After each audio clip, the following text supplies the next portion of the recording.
All right, Nick, thanks so much for allowing me to record this part of our interview. Thank you, Danielle.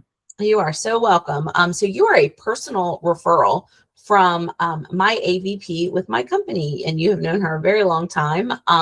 So we love our referrals, and we'll definitely do our best to try and make some good connections with you. You have a great resume.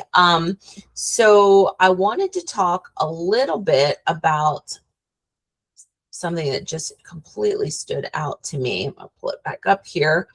Tell me about your time at Johnson Group Homes in New Smyrna. You were there about 5 years?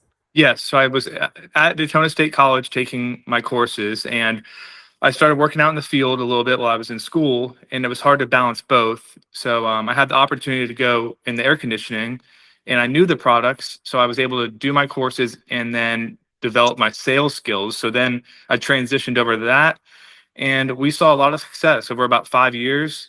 A lot of the success came 2019, 2020, 2021 with COVID. That helped a lot, and I thoroughly enjoyed it, and just had an unfortunate ending, but it was a great experience. Okay. And what did you do there?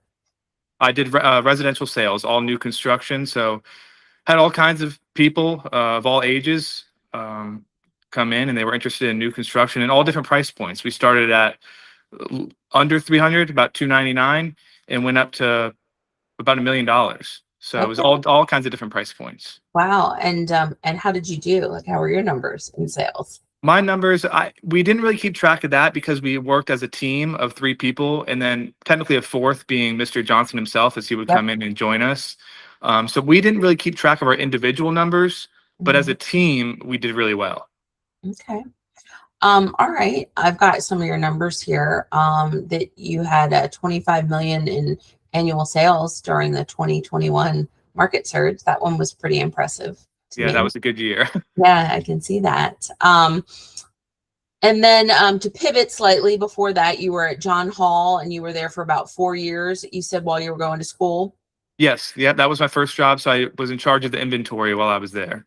And what did you do there during the So inventory? I was keeping track of which cars, which models we had, which ones were coming in, putting them in the computer, and making sure the lot was neat.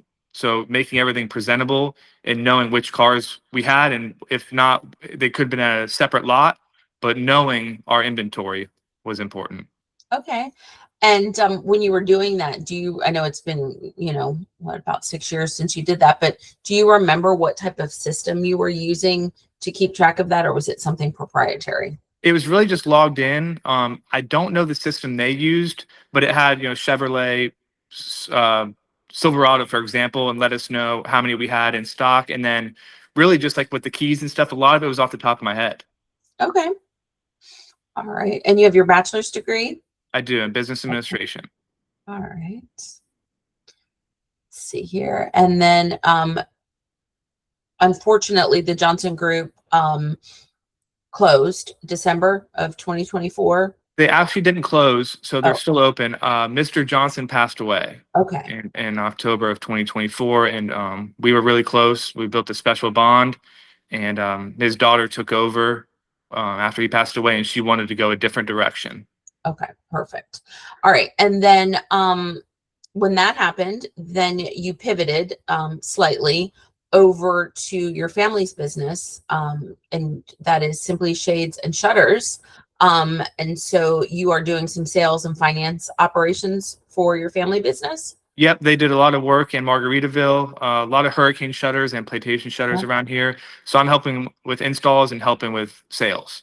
Okay, great. And you utilize QuickBooks for that? Yes. Okay, great. And so how are sales with your current company? Sales are, it's really up and down, especially during the hurricane season when people get a little antsy. They're interested in the hurricane shutters, and then new construction in particular are really interested in putting window treatments up inside, plantation shutters, roll down shades, that kind of thing.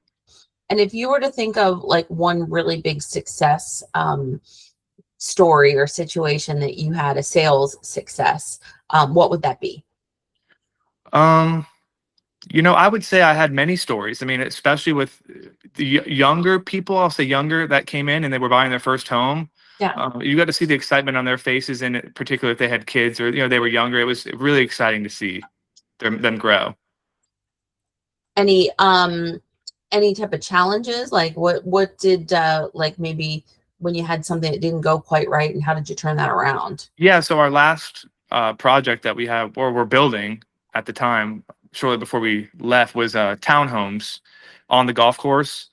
And in my opinion, they were a little overpriced, so that really shrunk our market. And it was a really niche product, about 1,000 square feet for 400 grand. So that will eliminate some home buyers. Mhm. So that was tough. Times got real slow around then. Gotcha. So, sell or buying a house, of course, that's like a really big life decision for someone. How do you build that trust with the buyer? I would say the quality of the construction that we were selling was top notch. And just treating them how you'd want to be treated. I think it brought a lot of confidence in them. And if they had any questions, no matter how many, sometimes no matter what time it was, give them an honest answer, and they were satisfied. Okay. Have you ever had a deal like fall through at the last minute, and were you able to turn around and Yes, save yes, it? Or? yes. We had some, and unlike most builders, Mr. Johnson would refund their deposit. A lot of builders would take their deposit, whether it be sometimes 10%, 5%. It was non-refundable, and so we did have some, whether it be timing, especially during COVID, that when some people needed to bail on it. It was unfortunate for us, but I felt we did the right thing and gave them their money back. Okay, fair enough. All right, well, I'm going to go ahead and stop this part of the interview, but don't go anywhere. We got a few more things to talk about. Okay.